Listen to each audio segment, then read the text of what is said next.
on the top of the world, looking down on creation, and the only explanation I can find is the love that I've found ever since you've been around.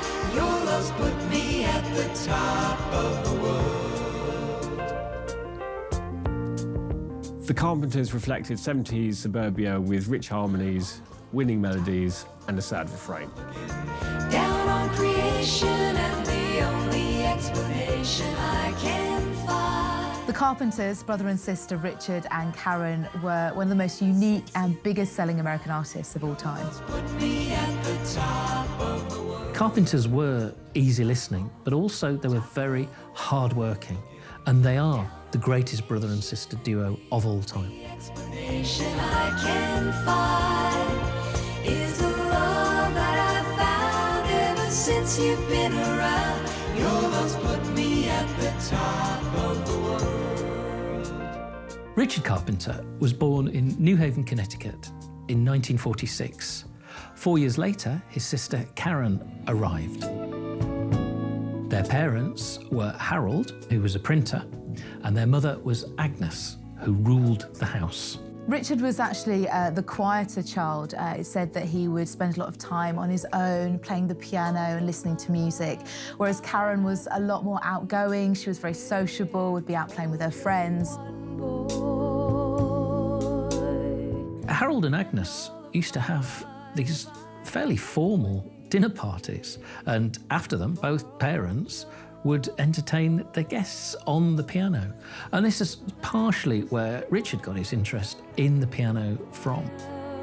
It was really Richard's musical ambitions fashioned what the Carpenters became. When the family moved from Connecticut to Downey, a suburb of Los Angeles, in 1963, Richard went off to California State College in Long Beach, which was quite a formative time for him musically. He met John Bettis, who would later become one of his major collaborators and songwriting partners, also Wesley Jacobs, who would end up playing bass and tuba for the Carpenters. So this was really the period when Richard was finding himself musically and starting to experiment. Karen was part of the band at Downey High School. They initially tried to get her involved by forcing her to play the glockenspiel, but Karen, being assertive and outgoing, was having none of that.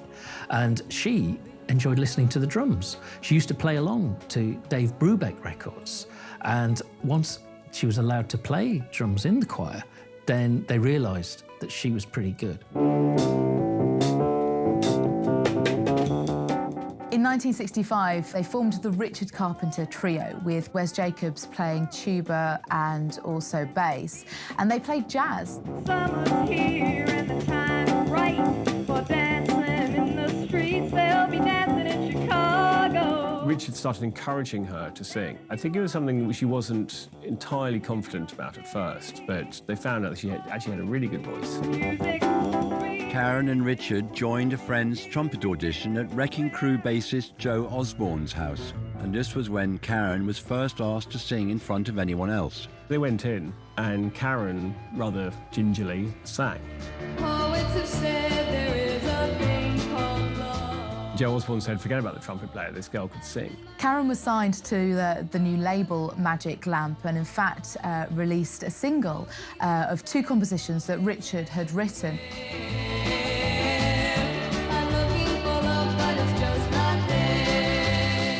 In 1966, the Richard Carpenter Trio entered the Battle of the Bands, an annual competition at the Hollywood Bowl. They played an instrumental version of The Girl from Ipanema and their own composition, something called Iced Tea. Neely Plum, who was the head of RCA Records, gave Richard his card and said, we're interested in signing you. And he said, well, we've already got a deal, we don't need your deal. Then he looked and he recognised the name Neely Plum. It's quite a recognisable name. And he knew who he was. And he backtracked and said, actually, it's just my sister has got a deal. It's a solo deal, it's fine, you can have us. After signing with RCA, the Richard Carpenter Trio actually recorded an album, but the committee decided that they didn't want to release it, so they ended up getting dropped by the label. They formed Spectrum, who dressed alike and played a lot of old jazz standards and easy listening tracks too. And they were also very complicatedly vocal arranged by Richard. And Richard started understanding what an instrument Karen's voice was and developing his own flair for arrangements. And this is where what would become the Carpenters duo began to find their feet. After Karen's experience recording with Joe Osborne, Joe had allowed Richard and Karen to continue recording in his own studio. So they kept going in, they kept cutting demos. One of these demos found its way through Joe to Herb Alpert at A&M Records. Herb apparently was intrigued, that's the word he used, by Karen's voice, and decided to sign the pair of them. And the first time they met, apparently he walked into the studio, shook Richard's hands, introduced himself, and said, "Let's hope we have some hits." Offering came out in 1969, and it wasn't a huge hit. It had Ticket to Ride, which is the much altered version. And that was really the beginning. So it didn't sound anything like what they would, but it was a sign of things to come. Richard insisted that they were called Carpenters and not the Carpenters because he thought it sounded hipper. They'd been influenced by bands like Buffalo Springfield and Bread, and they just didn't want the. They thought it was cooler to leave it off. The one person who had faith was Herb Alpert. A&M were going through a terrible time at that moment, and he was urged to drop this really strange brother-sister duo. Herb Alpert said, "No, I can see how this is going to work." He's got a ticket to ride. He's got a ticket to ride. He's got a ticket to ride. And he don't care. Carpenters really came to the attention of everyone with the release of Close to You, their reworking of the Burt Bacharach classic. And it went to #1. It was a big hit for them. Why do birds suddenly appear every time you are near? Just like me, they long to be close to you. He said of the arrangement and the way Karen sang it that it was 20 times better than his own version. Carpenters followed the single's release with an album of the same name, which would yield a second international hit for them. Richard heard We've Only Just Begun on an advert for a bank in California, and he felt that he could rearrange it. We've only just begun to live, white lace and promises. One of the reasons why the song got so big is because it became associated with weddings. It wasn't intended that way, but it became the wedding song of the 1970s. And so that really established the Carpenters. Richard Carpenter was very much known for rearranging pre-existing songs, taking them into this new generation of easy listening music. Sharing horizons that are new to us, watching the signs along the way. It proved really popular. Songs which hadn't really sold as well in their original form became Carpenter's hits. With Richard's winning formula on board, the group's third album, Carpenters, became their most successful. Don't you remember you told me you loved me, baby? You said you'd be coming back this way again, baby. Baby, baby, baby, baby, oh baby. It had their surprisingly edgy version of Leon Russell's Superstar on it. They sold out Carnegie Hall, and they were giants. They were selling more records than almost anyone across the world. The album was 4 times platinum, #2 on the albums chart, nominated for 4 Grammys. It won 1 of them. Baby, oh baby. I think a lot of the appeal was the fact that there was just nothing threatening about them. There was something very, very comforting. And by the early 70s, you're back in a recession. The Carpenters were just smoothing everything over. Funny, but it seems that it's the only thing to do. Run and find the one most of the verses are descending, so they've got a sense of sadness in a minor key. And almost always the choruses are ascending in a major key. So you have this kind of uncertain feeling of loneliness, you know, rainy days and Mondays, whatever. And then you've got the hope of the chorus. In the early 70s, Carpenters were touring the world and selling out venues everywhere. Europe, America, Japan. They were absolutely huge. Hanging around, nothing to do but cry. Rainy days and Mondays always get me down.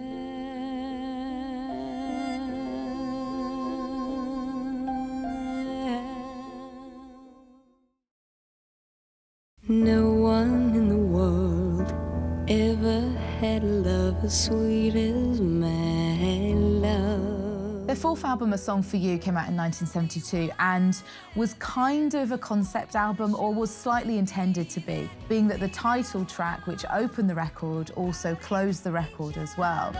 We go on hurting each other, making each other cry, hurting each other. It's got this imperious sorrow that Karen could bring to songs such as Goodbye to Love. Goodbye to love. No one ever cared if I should live or die. The arrangements are Richard at his best, at his most precise, and at his most glorious too.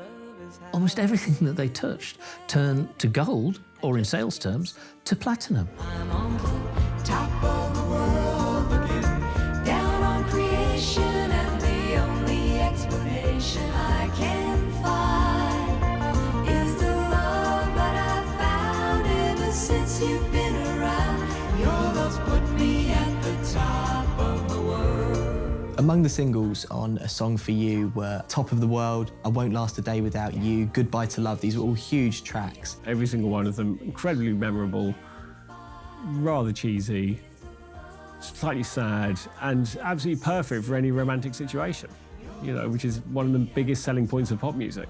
The 1973 album Now and Then is a really interesting idea. It was a time when there was a real kind of nostalgia for older songs. Richard Carpenter was known for taking these older tracks and reworking them in that Carpenter style, and the album did that, but also introduced this idea of there being a radio DJ throughout the album, almost kind of hosting. Hey, Top Gun Time in Temp Tower. It's 53 degrees at 13 minutes past the Big Boss Hour. And where were you when this song was number one? Every sha-la-la-la, every word still shines. Every shingle in the rain that was fun to sing, so fine. All my best memories come back clearly to me. Some can even make me cry, just like before. It's yesterday. You had a song called Yesterday Once More, which was about listening to the oldies. They weren't that old, about 10 years ago, but they were old for the time. And then also you had Jambalaya, which is a Hank Williams song. But again, this is the Carpenters who are meant to be representing modern suburban America. And Jambalaya was a fantasy image of the Deep South and maybe the 1930s. Lion, crawfish pie, filet gumbo. For tonight, I'm gonna see Mama Sharon Mio. Big guitar, the fruit jar, and big ale. Son of a gun, we'll have big fun on the bayou. So this was the Carpenters looking back on America's past and presenting it in a way that was acceptable to America's present. The first greatest hits package released by Carpenters was a massive smash. It ended up being one of the biggest selling records of the year. It went to #1 in the UK for like 17 weeks. It went to #1 in the US as well. It was absolutely huge. Richard didn't want an ordinary greatest hits album. So he went back into the studio and tinkered with the versions of his greatest songs. Horizon was the 6th consecutive platinum certified album, and it was covers. So it featured Neil Sedaka's Solitaire, Eagles' Desperado, most famously the Marvelettes' Please Mr. Postman. Stop, whoa, yes, wait a minute, Mr. Postman. Wait, Mr. Postman. Please, Mr. Postman, look and see. Oh, yeah. There's a letter in please, Mr. Postman. Such a long time. Oh, yeah. From that boy of mine. It went to the top of the UK charts. It went platinum in the US, and it kept on selling. But mostly this was material which they hadn't written. Carpenters were among some of the first American artists to use music videos to film something specifically to go with their releases. An example of this is Please Mr. Postman, which they filmed in Disneyland. Patiently, for just a card, or just a letter, saying he's returning home to me. There's Only Yesterday, which, summing up Richard to a T, has his T-shirt tucked in his trousers, his arms folded, looking like he'd no idea why he was there, while Karen looks very willowy, singing these lyrics like she meant them. Tomorrow may be even brighter than today, since I threw my sadness away. Only yesterday. A Kind of Hush was the Carpenters' first record not to go platinum since their debut, Ticket to Ride. There's a kind of hush all over the world tonight. All over the world, you can hear the sound of lovers in love. Really, it's changing styles, and they weren't the only soft rock band to suffer from it. Disco was coming in. Contemporary radio was certainly not playing as many soft music artists. The Carpenters branched out into television specials, such as Carpenters at Christmas and the Carpenters' very first television special. Hi, I'm Richard Carpenter. And I'm Karen Carpenter. Welcome to our first television special. Sharing horizons. They kind of had a loose narrative running throughout them. And it's linked together with sketches featuring special guests, also featuring Harold and Agnes, Karen and Richard's parents, and the songs kind of link up the narrative throughout. See, she's at it again, drumming. People are always asking me why Karen plays the drums. I can answer that in 2 words. Why not? Richard thinks it had a lot to do with the reason why they weren't taken more seriously, why Karen's really remarkable voice wasn't lauded in the way it should have been. Like sailing on a sailing ship to nowhere.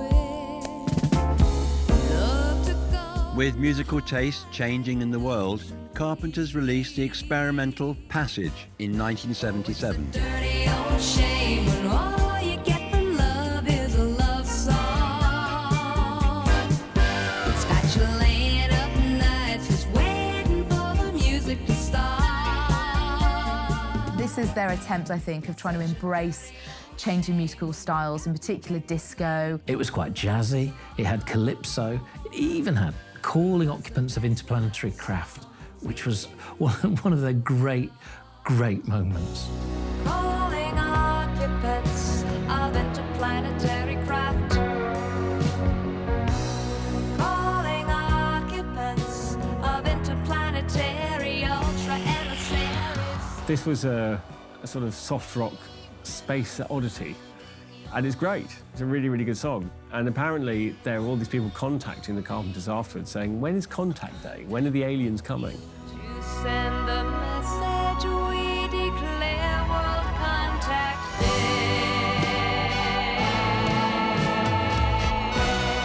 In 1979, it emerged that Richard Carpenter had actually had an addiction to Quaaludes. The band had to go on hiatus whilst he went into a rehab centre to deal with this addiction. Meanwhile, Karen was suffering from exhaustion and what is now recognised as anorexia nervosa. Karen took this opportunity to go and experiment musically, so she went to New York to record an album with the producer Phil Ramone. Making love in the afternoon, making love to This is a totally different world. The lyrics are risque, even sexual. The music was disco-tinged, rock-tinged. It was an album she was incredibly proud of, but unfortunately, Richard and their record label decided it was an album that shouldn't be released, and it was shelved. Richard blocking her album was absolutely devastating for Karen, and she never really recovered from that. And from that point onwards, she really started to surrender to her eating disorder, and her health problems increasingly got worse. Their final album, Made in America, only sold 200,000 copies. It did produce their last top 20 hit, Touch Me When We're Dancing.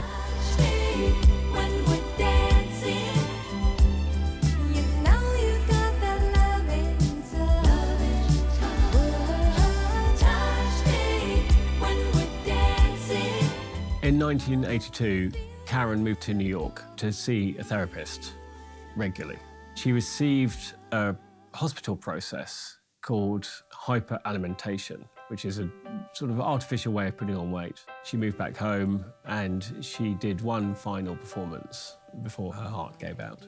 It was shocking, you know, she was only 32. I don't think anyone expected her to die in that way. And I think she was really one of the first people to be such a high-profile person to succumb to anorexia in that way. They long to be close to you. The legacy of the Carpenters is one of huge success. Over the 11 albums they released, they've sold to date around 100 million records. You walk by, just like me. They long to be close to you. Karen's voice, so many singers have credited her as an influence, from the likes of Beyonce to Madonna. You know, she is and was one of the greatest female singers of all time. So they sprinkle moon. Richard and Karen Carpenter showed that you can make clean, perfect sounding records and still sell millions of records. Why all the girls in town follow you all around, just like me. They long